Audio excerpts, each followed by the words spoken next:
তিনি উট পালন করেই সংসার চালিয়েছেন। তার সবচেয়ে প্রিয় উটটির নাম ছিল সাহারা। ছোটবেলা থেকে নিজের সন্তানের মতোই তাকে বড় করেছেন তিনি। গ্রামের সবাই জানত সাহারা শুধু একটা উট না, হাকিম সাহেবের জীবনের অংশ। একদিন হঠাৎ করে হাকিম সাহেব গুরুতর অসুস্থ হয়ে পড়লেন। কয়েকদিনের মধ্যেই তিনি মারা গেলেন। পুরো গ্রাম শোকে ভেঙে পড়ল। কিন্তু সবচেয়ে অদ্ভুত আচরণ করেছিল সাহারা।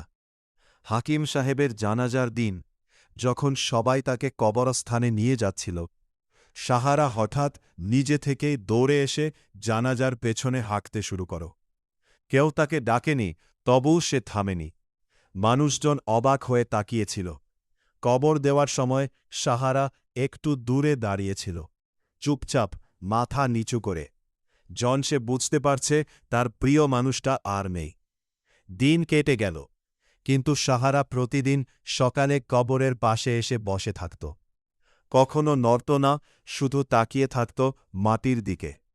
গ্রামের